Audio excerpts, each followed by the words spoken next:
معزز سامعین کرام، آپ سن رہے ہیں دیار اردو چینل پر ڈیل کارنیگی کی کتاب ابراہم لنکن، امریکی صدر کی زندگی اور کارناموں کا تذکرہ۔ سب ہیڈنگ: ابراہم کا قتل۔ 1863 میں ورجینیا کے غلاموں کے سرداروں کے ایک گروہ نے ایک خفیہ سوسائٹی قائم کی۔ اس کا مقصد ابراہم لنکن کو قتل کرنا تھا۔ 1864 میں دسمبر کے مہینے میں ایک اخبار نے، جو سیلما اور الاباما سے شائع ہوتا تھا، ایک اشتہار دیا۔ اس میں اس مقصد کے لیے چندے کی اپیل کی گئی تھی۔ اس وقت جنوب میں شائع ہونے والے اخباروں نے لنکن کو قتل کرنے پر انعامات کا اعلان کیا۔ جس شخص نے لنکن کو گولی ماری، اس میں نہ تو حب الوطنی کا جذبہ تھا اور نہ دولت کا لالچ، صرف شہرت کی خاطر یہ کام کیا تھا۔ بوتھ کیسا انسان تھا؟ وہ ایک ایکٹر تھا، اور قدرت نے اسے غیر معمولی دلکشی اور مقناطیسی قوت عطا کی تھی۔ لنکن کے اپنے سیکرٹریوں کا بیان ہے کہ لٹمس دیوی کا شہزادہ اور اپنی محدود دنیا کا محور تھا۔ فرانسس ولسن اس کی سوانح عمری میں لکھتا ہے کہ وہ کامیاب عاشق تھا۔ جب وہ گزرتا تھا تو عورتیں اس کی تعریف کرنے کے لیے بازار میں کھڑی ہو جاتی تھیں۔ جب اس کی عمر 23 سال کی ہوئی تو تیسرے پہر کے ناٹک میں بدھ کی طرح اس کی پوجا کی جاتی تھی۔ اس کا نہایت مشہور کردار رومیو تھا۔ جہاں بھی وہ کام دکھاتا، عورتیں اس پر نوٹ نچھاور کرتی تھیں۔ جب وہ بوسٹن میں کھیل دکھا رہا تھا تو عورتوں کے گول ٹری ماؤنٹ ہاؤس کے سامنے جمع ہو جاتے تھے تاکہ وہ اپنے ہیرو کو گزرتے ہوئے ایک نظر دیکھ لے۔ ایک حاسد ایکٹریس نے، جس کا نام ہٹن ریٹا اورنگ تھا، ایک ہوٹل میں اسے چاقو مار دیا اور اس کے بعد خودکشی کرنے کی کوشش کی۔ لنکن کو گولی مارنے سے ایک دن کے بعد ایک اور خاتون، ایلا ٹرنر، نے پریشان ہو کر اس کی تصویر اپنے دل کے ساتھ لگا لی اور کلوروفارم سونگھ کر خودکشی کر لی۔ اسے لنکن کے قتل کا کوئی رنج نہیں تھا، لیکن وہ یہ برداشت نہیں کر سکتی تھی کہ لنکن کے قتل کے نتیجے میں بوتھ کو کوئی تکلیف پہنچے۔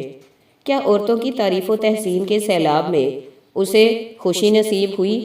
نہیں، کیونکہ اس کی کامیابی ایسے حلقے کے ساتھ تعلق رکھتی تھی جس کی کوئی امتیازی حیثیت نہیں تھی۔ اس کے دل میں یہ خواہش چٹکیاں لے رہی تھی کہ شہری حلقوں میں بھی اس کی تعریف و توصیف ہو۔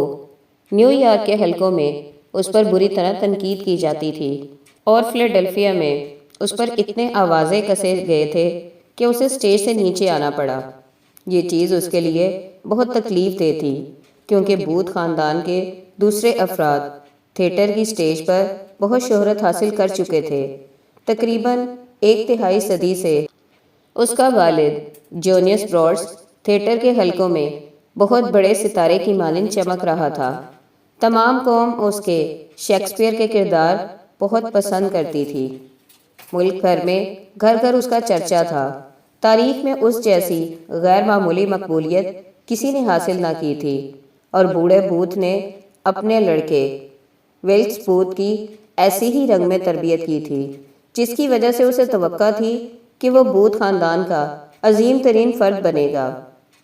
لیکن حقیقت یہ تھی کہ ولکس بوتھ میں بہت کم صلاحیت پائی جاتی تھی، اور جتنی صلاحیت بھی اس میں موجود تھی، اس سے بھی وہ پورا فائدہ نہیں اٹھاتا تھا۔ وہ خوبصورت مگر بگڑا ہوا سست الوجود نوجوان مطالعہ کر کے اپنی طبیعت کو پریشان نہیں کرنا چاہتا تھا۔ اس کی بجائے اس نے اپنی جوانی کے دن گھوڑے پر سوار ہو کر جنگلوں اور میری لینڈ کے کھیتوں میں سیر کرتے ہوئے گزارے تھے۔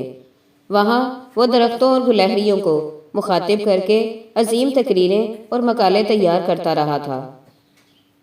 فضا میں گھوڑے پر سوار ہو کر پرانے فوجی نیزے کے ساتھ، جو اس نے میکسیکو کی جنگ میں استعمال کیا تھا، حملہ کرنے کی مشق کیا کرتا تھا۔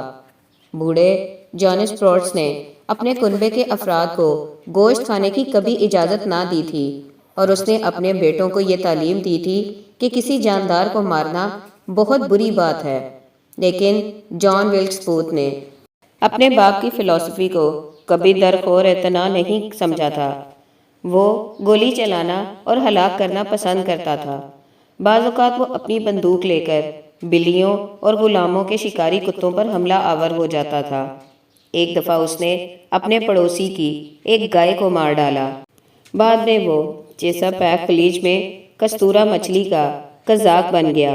پھر وہ تھیٹر میں ایکٹر بنا۔ اب وہ ہائی اسکول کی الڑ لڑکیوں میں مقبولیت کی نگاہ سے دیکھا جاتا تھا، لیکن وہ اپنی نگاہ میں ناکام تھا۔ اس کے علاوہ اس کے دل میں حسد کی آگ جل رہی تھی، کیونکہ اس کے بھائی ایڈون نے وہ شہرت حاصل کر لی تھی جس کی اسے آرزو تھی۔ اس عرصے میں وہ غور و فکر کرتا رہا اور بالآخر اس نے فیصلہ کر لیا کہ وہ ایک ہی رات میں دائمی شہرت حاصل کر لے گا۔ اس کی پہلی تجویز یہ تھی کہ وہ کسی رات تھیٹر میں لنکن کا پیچھا کرے گا۔ اس کے ساتھیوں میں سے کوئی گیس کی روشنیاں گل کر دے گا اور وہ پریزیڈنٹ کے کمرے میں جا گھسے گا، اسے رسے کے ساتھ باندھ دے گا اور سٹیج سے نیچے پھینک کر جلدی سے عقبی دروازے کے راستے باہر نکل جائے گا۔ وہاں اسے گاڑی میں بٹھا کر گھپ اندھیرے میں لے اڑے گا۔ گاڑی کو تیز رفتاری سے چلاتا ہوا صبح ہونے سے پہلے پورٹ ٹوبیکو پہنچ جائے گا۔ وہاں سے کشتی کے ذریعے دریا عبور کرے گا اور پھر پریزیڈنٹ کو ورجینیا پہنچا دے گا، یہاں تک کہ یونین کی فوج کے سپہ سالار کو سنگینیوں کی حفاظت میں رچمانڈ پہنچائے گا۔ اور پھر کیا ہوگا؟ جنوبی ریاستیں اپنی مرضی کی شرائط منوائیں گی اور فوراً جنگ کا خاتمہ ہو جائے گا۔ وہ تاریخ میں ولیم ٹیل کے نام سے مشہور ہوگا۔ بوتھ اس قسم کے خواب دیکھا کرتا تھا۔ اس وقت وہ تھیٹر میں $20,000 سالانہ کما رہا تھا، لیکن اس نے اپنا کاروبار بند کر دیا۔ اس کے نزدیک روپے کی کوئی بکت نہ تھی۔ وہ مادی اشیاء کی نسبت زیادہ اہم چیز کے لیے کوشاں تھا۔ چنانچہ اس نے اپنے بچائے ہوئے روپے کو جنوبی ریاستوں کے ان ہمدرد لوگوں کو اپنے ساتھ ملانے میں صرف کیا جو بالٹیمور اور واشنگٹن کے درمیان میں رہتے تھے۔ بوتھ نے ان میں سے ہر ایک کے ساتھ وعدہ کیا کہ وہ انہیں کثیر دولت اور شہرت عطا کرے گا۔ ان میں کوئی شرابی کبابی تھا، کوئی ماہی گیر اور کوئی نقاش، کوئی فوج کا بھگوڑا تھا یا کوئی احمق کلرک۔ ان میں سے ایک عیسائی مبلغ کا بیٹا تھا جو بالکل کلاش تھا۔ اس طرح اس گروہ میں ایک شخص ہیئرلیٹ بھی شامل تھا جو آوارہ اور عیاش تھا۔ وہ عموماً گھوڑوں، عورتوں اور دولت کی باتیں کرتا رہتا تھا۔ اس قسم کے لوگوں کے ساتھ بوتھ اپنے لیے عظیم کردار کا پروگرام بنا رہا تھا۔ اس نے اپنے پروگرام کی تفصیلات طے کرنے میں کوئی کسر اٹھا نہ رکھی اور نہ روپیہ پیسہ خرچ کرنے سے دریغ کیا۔ اس نے ہتھکڑیاں خرید لیں، تیز رفتار گھوڑوں کا انتظام کیا، 3 کشتیاں مہیا کیں جو پورٹ ٹوبیکو میں موجود تھیں اور انہیں چلانے کے لیے ملاح ہر وقت تیار رہتے تھے۔ آخر کار جنوری 1865 میں اس کے خیال کے مطابق پروگرام کو عملی جامہ پہنانے کا وقت آ پہنچا تھا۔ 18 جنوری کو لنکن کا فورڈ تھیٹر میں ایک ڈرامہ جیک کیڈ دیکھنے کا پروگرام تھا۔ اس کی افواہ تمام قصبے میں پھیل گئی۔ بوتھ کو بھی اس کا علم ہو گیا۔ اس رات وہ اپنے رسے لے کر لنکن کو اغوا کرنے کے لیے تیار تھا، لیکن ہوا یہ کہ لنکن تھیٹر دیکھنے نہ جا سکا۔ 2 ماہ بعد پھر بوتھ کو یہ اطلاع ملی کہ لنکن کسی قریب کے فوجی کیمپ میں کسی تھیٹر کمپنی کی حوصلہ افزائی کے لیے جائے گا۔ پس بوتھ اور اس کے ساتھی گھوڑوں پر سوار ہو کر چاقو اور ریوالور لیے ایک جنگل میں جا چھپے جہاں سے پریزیڈنٹ کو گزرنا تھا۔ لیکن جب وائٹ ہاؤس کی گاڑی گزری تو لنکن اس میں موجود نہیں تھا۔ اپنی سکیم میں ناکام ہو کر بوتھ کو بہت غصہ آیا۔ وہ اپنے آپ کو گالیاں دیتا، اپنی سیاہ مونچھوں کو تاؤ دیتا اور اپنے بوٹوں پر چانٹے مارتا تھا۔ اس نے فیصلہ کر لیا تھا کہ اب وہ زیادہ دیر تک مایوسی کے عالم میں نہیں رہے گا۔ اگر وہ لنکن کو پکڑنے پر قادر نہیں ہوگا تو وہ اسے قتل کر ڈالے گا۔ چند ہفتوں کے بعد جنرل لی نے ہتھیار ڈال دیے اور جنگ ختم ہو گئی۔ اب بوتھ سمجھا کہ پریزیڈنٹ کو اغوا کرنے کی کوئی تک نہیں ہے، اس لیے اس نے اسے قتل کرنے کا مصمم ارادہ کر لیا۔ اسے اس کام کے لیے زیادہ دیر تک انتظار نہ کرنا پڑا۔ اگلے جمعے کے روز اس نے اپنے بال کٹوائے اور فورڈ تھیٹر میں ڈاک لینے کے لیے چلا گیا۔ وہاں اسے معلوم ہوا کہ پریزیڈنٹ کے لیے ایک کمرہ رات کے شو میں مخصوص کیا جا رہا ہے۔ بوتھ نے کہا، یہ بات ہے، کیا بوڑھا بدماش آج رات یہاں آئے گا؟ ڈرامے کے کردار پہلے ہی جشن کی تیاری کر رہے تھے۔ بائیں طرف کے کمرے کو پردوں سے سجایا جا رہا تھا اور اس کے پیچھے جھالریں ٹانکی جا رہی تھیں۔ واشنگٹن کی ایک تصویر بنائی گئی تھی جسے کمرے میں لٹکانا مقصود تھا۔ جہاں تک ممکن تھا جگہ کو کشادہ کر کے ایک جھولا کرسی وہاں رکھی گئی تھی جو لنکن کی ٹانگوں کے عین مطابق تھی۔ بوتھ نے منتظمین میں سے بعض کو رشوت دے کر خرید لیا اور پریزیڈنٹ کی کرسی اس جگہ رکھوا لی جو اس کے لیے مناسب تھی۔ وہ یہ چاہتا تھا کہ اسے سامعین کے قریب ترین رکھے تاکہ اسے داخل ہوتے ہوئے کوئی دیکھ نہ سکے۔ اس نے اندرونی دروازے میں سے ایک گہرا سوراخ کر لیا اور دروازے کے پیچھے پلستر میں ایک دندانہ ڈال دیا۔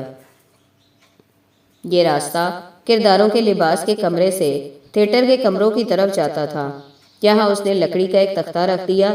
اس کے بعد بوتھ ہوٹل میں چلا گیا اور نیشنل انٹیلیجنس اخبار کے ایڈیٹر کے نام ایک خط لکھا جس میں اس نے قتل کو حب الوطنی کے نقطہ نگاہ سے حق بجانب قرار دیا اور یہ بھی بتایا کہ آنے والی نسلیں اس کے اس فعل کی وجہ سے اس کی عزت کریں گی۔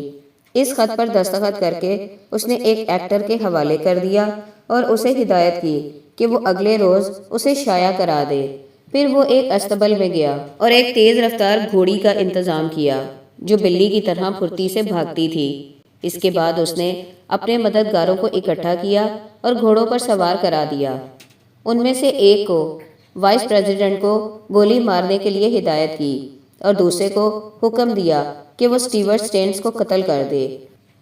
یہ گڈ فرائیڈے تھا اور ایسی راتوں میں عام طور پر تھیٹر میں رونق نہیں ہوتی، لیکن شہر میں افسر کثرت کے ساتھ جمع تھے اور فوجی اپنے سپہ سالار کو دیکھنے کے مشتاق تھے۔ شہر میں جنگ ختم ہونے کی وجہ سے ابھی تک خوشیاں منائی جا رہی تھیں۔ ابھی تک محرابیں پینسلوینیا ایٹو میں موجود تھیں اور لوگ بازاروں میں جلوسوں کی صورت میں مشعلیں ہاتھوں میں لیے ناچ رہے تھے۔ جب پریزیڈنٹ رات کے وقت تھیٹر میں جانے کے لیے گزرا تو انہوں نے فلک شگاف نعرے لگائے۔ تھیٹر میں تل دھرنے کی جگہ نہیں تھی۔ سینکڑوں لوگوں کو جگہ کی تنگی کی وجہ سے نکالنا پڑا۔ پریزیڈنٹ کی پارٹی پہلے کھیل کے درمیان 9 بجنے میں 20 منٹ پر پہنچی۔ کرداروں نے ذرا توقف کیا اور آداب بجا لائے۔ تماشائی جو عمدہ لباس پہنے ہوئے تھے استقبال کے لیے نعرے لگانے لگے۔ سازندوں نے اپنے سردار کا موسیقی کی دھن کے ساتھ استقبال کیا۔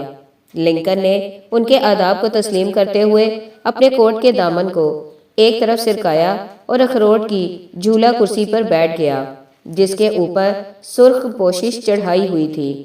بیگم لنکن کی بائیں طرف اس کے مہمان بیٹھ گئے۔ لارا کینا اپنا آخری کمال دکھا رہی تھی۔ یہ نہایت ہی خوشی اور مسرت کا موقع تھا۔ ہلکے ہلکے کہے سامعین کی طرف سے سنائی دے رہے تھے۔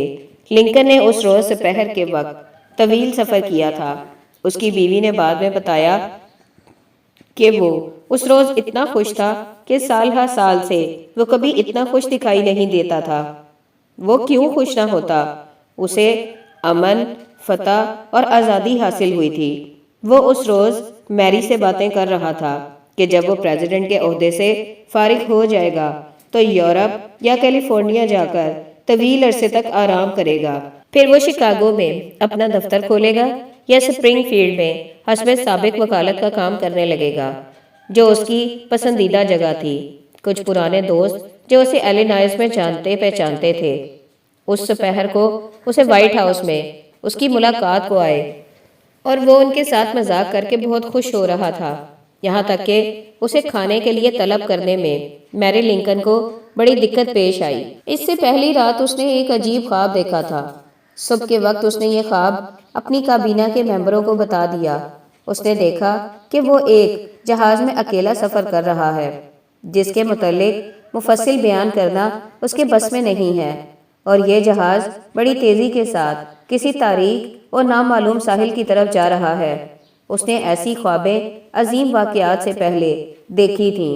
اسے یقین تھا کہ یہ خواب بھی ایک اچھا شگن ہے اور کوئی اچھا واقعہ پیش آنے والا ہے۔ 10:10 پر بوتھ نشے میں چور، سواری لیے، برجس اور بوٹ پہنے آخری بار تھیٹر میں داخل ہوا۔ اس نے پریزیڈنٹ کی سیٹ کا جائزہ لیا۔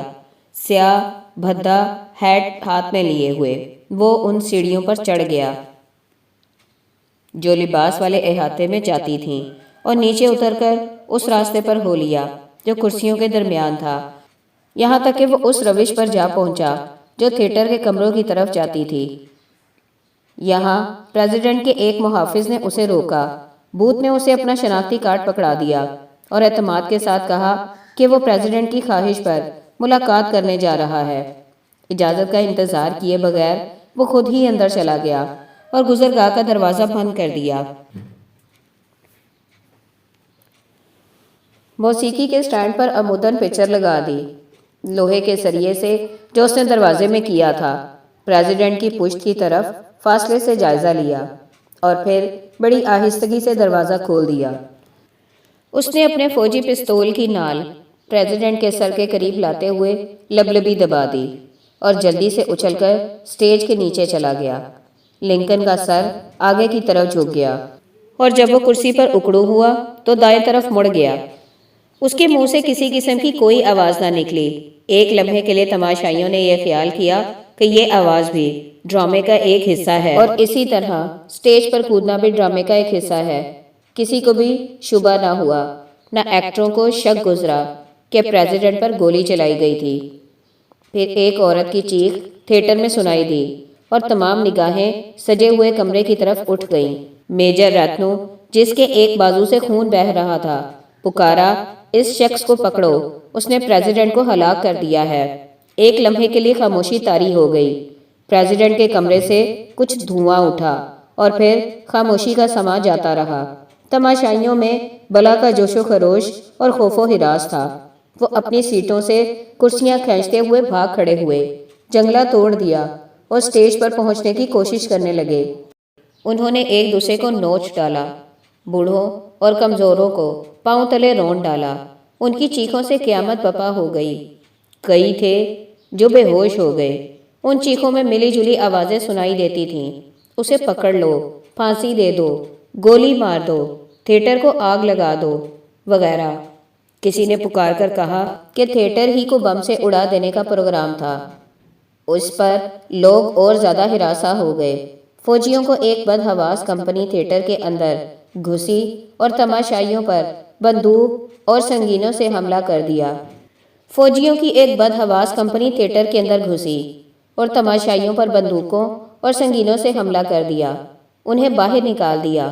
تماشائیوں میں سے چند ڈاکٹروں نے پریزیڈنٹ کے زخموں کا معائنہ کیا اور یہ مشورہ دیا کہ سنگریزوں کی سڑک پر سے گزر کر اسے وائٹ ہاؤس لے جانا ناممکن ہے، اس لیے اسے 4 سپاہیوں نے، 2 نے سر کی طرف سے اور 2 نے ٹانگوں کی طرف سے اٹھایا اور اس کے لمبے تڑنگے خمیرہ بدن کو تھیٹر سے بازار میں لے گئے۔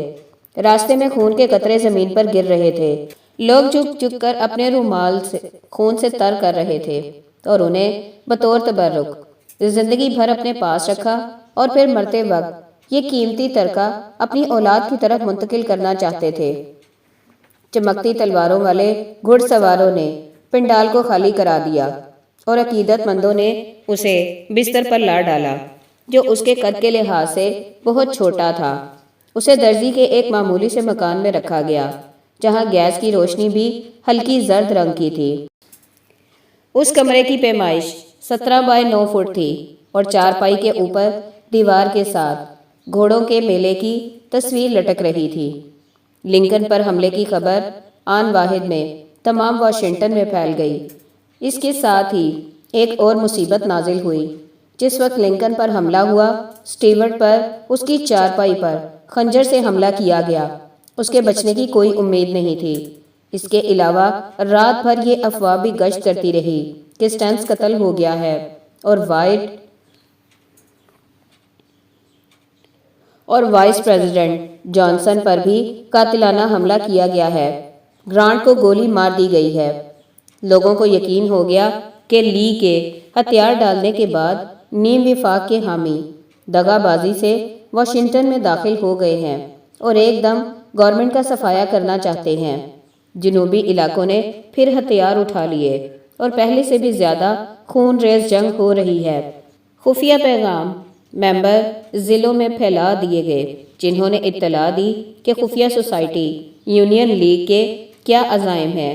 اس پر رضاکاروں نے اپنی رائفلیں پکڑ لی اور جوش و خروش سے باہر نکل گئے۔ عوام ہاتھوں میں مشلیں لیے ہوئے چلا رہے تھے، تھیٹر کو آگ لگا دو، دغا باز کو پھانسی دو، باغیوں کو مار ڈالو۔ یہ ایسی رات تھی جب تمام قوم جنون میں مبتلا نظر آتی تھی۔ تاروں کے ذرائع سے جو خبریں پھیلی انہوں نے عوام کے دل میں آگ لگا دی۔ جنوبی علاقے سے ہمدردی رکھنے والوں کو جنگلوں پر چڑھا کر نیچے پھینک دیا گیا۔ بعض کی کھوپڑیاں بازاروں میں پتھروں کے ساتھ ٹکرا کر پچک گئیں۔ عوام نے بالٹی مور کی آرٹ گیلری پر حملہ کر دیا کیونکہ خیال کیا جاتا تھا کہ یہاں بھوت کی تصاویریں ہیں۔ میری لینڈ کے ایڈیٹر کو گولی مار دی گئی کیونکہ اس نے اپنے اداریے میں لنکن کے گھٹیا پن کا اظہار کیا تھا۔ پریزیڈنٹ فوت ہو چکا تھا، وائس پریزیڈنٹ شراب میں مخمور پڑا تھا اور سٹیورٹ سیکرٹری آف اسٹیٹ خنجر کے گہرے گھاؤں سے مرنے کے قریب تھا۔ اس لیے حکومت کی باغ دوڑ اکڑ اور توشرو ایڈورڈ سٹینس نے سنبھال لی جو محکمہ جنگ کا سیکرٹری تھا۔ باغیوں نے گورنمنٹ کے بڑے بڑے افسروں کے مکانوں پر ان کے قتل کرنے کے نشان لگا دیے تھے۔ اس لیے سٹینس نے بڑی عجلت کے ساتھ احکام جاری کیے۔ جب وہ اپنے فوت شدہ پریزیڈنٹ کے پاس بیٹھا تھا، یہ احکام اس نے اپنے ریشمی ہیٹ پر لکھے تھے۔ اس نے محافظوں کو حکم دیا کہ وہ اس کے مکان کی حفاظت کریں۔ اس کے علاوہ اس نے فورٹ تھیٹر کو اپنی تحویل میں لے لیا اور جس شخص کا تعلق بھی تھیٹر کے ساتھ تھا اسے قید کر دیا اور اعلان کر دیا کہ واشنگٹن محاصرے کی حالت میں ہے۔ تمام قلعوں، بارکوں اور کولمبیا کے قلعے کی فوج اور پولیس کو طلب کر لیا گیا۔ اسی طرح ریاست کی خفیہ پریس کو بھی لیا۔ تمام شہر میں ہر 50 فٹ کے فاصلے پر محافظ کھڑے کر دیے گئے۔ ہر پتن جہاز اور جنگی کشتی کی حفاظت کا بطور خاص انتظام کیا۔ اس نے نیو یارک کی پولیس کے سب سے بڑے افسر کو پیغام بھیجا کہ وہ گرانٹ کو فلیڈلفیا میں روک لیں اور فوراً حفاظتی گاڑی کے ساتھ واشنگٹن پہنچائیں۔ اس نے پیادہ فوج کا ایک برگیڈ جنوبی میری لینڈ بھیج دیا اور 1000 گھڑ سوار قاتل کے پیچھے بھیجا۔ ان کا خیال تھا کہ وہ جنوب کی طرف نکل جائے گا، اس لیے شہر کے سمت دریائے پوٹومیک پر سخت پہرے کی ضرورت تھی۔ بوتھ نے جو گولی چلائی وہ لنکن کے بائیں کان کے نیچے سر میں لگی اور عموداً دماغ سے نکل کر بائیں آنکھ کے قریب جا ٹھہری۔ کمزور طبیعت کا آدمی تو اسی وقت ختم ہو جاتا، لیکن لنکن 9 گھنٹے تک زندہ رہا اور اس عرصے میں وہ بہت زیادہ کراہتا رہا۔ بیگم لنکن کے لیے ساتھ والے کمرے میں ٹھہرنے کا انتظام کیا گیا تھا، لیکن وہ ہر گھنٹے کے بعد اصرار سے اس کے بستر پر آ جاتی۔ وہ روتی اور چیختی چلاتی تھی۔ ایک مرتبہ وہ اس کے چہرے پر تھپکی دے رہی تھی کہ اچانک اس کے کراہنے کی آواز میں تیزی پیدا ہو گئی۔ اس پر جنوبی عورت چیختے ہوئے پیچھے ہٹی اور بے ہوش ہو کر فرش پر گر پڑی۔ شور سن کر سٹینس بھاگتا ہوا کمرے میں آیا اور چلا کر کہا، اس عورت کو لے جاؤ اور اسے دوبارہ اندر نہ آنے دو۔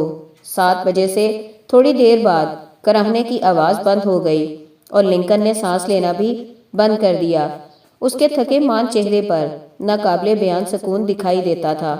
بعض اوقات تجزیے سے ذرا پہلے دماغ کے خفیہ حصوں میں سمجھ بوجھ کے آثار پیدا ہو جاتے ہیں۔ ممکن ہے کہ آخری سکون کے لمحات میں اس کے ذہن میں بھی پرانی یادیں تازہ ہو گئی ہوں۔ زندگی اور موت کی کشمکش کی حالت میں ڈاکٹر لیل، جو ایک فوجی سرجن تھا، پریزیڈنٹ کی چارپائی پر اس کا ہاتھ پکڑے بیٹھا رہا۔ جب 7:22 پر نبض چلنا بند ہو گئی تو ڈاکٹر نے اس کے بازو کو بدن سے لگا دیا، آنکھوں کو بند کرنے کے لیے $20 کا سکہ پلکوں پر رکھ دیا اور اپنی جیب سے رومال نکال کر اس کے منہ پر باندھ دیا۔ ایک پادری نے اس کے لیے دعا کی اس وقت بارش کے قطرے چھت پر ٹپکنے کی آواز آ رہی تھی۔ جنرل بارنر نے پریزیڈنٹ کی لاش پر چادر ڈال دی اور ایک یادگار جملہ کہا، اب اس کا تعلق آنے والے زمانے کے ساتھ ہے۔ اس کا مطلب تھا کہ مستقبل لنکن کی اہمیت کا صحیح اندازہ کر سکے گا۔ اگلے روز ایک شخص جب تعزیت کے لیے وائٹ ہاؤس آیا تو ننھے ٹاڈ نے اس سے پوچھا، کیا میرا باپ جنت میں ہے؟ اس نے جواب میں کہا، مجھے اس کے متعلق بالکل کوئی شبہ نہیں۔ پھر ٹاڈ نے کہا، اگر یہ بات ہے تو میں اس کے جانے پر خوش ہوں، کیونکہ جب وہ اس دنیا میں آیا تھا اسے کوئی خوشی نصیب نہیں ہوئی تھی۔ یہ دنیا اس کے لیے اچھی جگہ نہیں تھی۔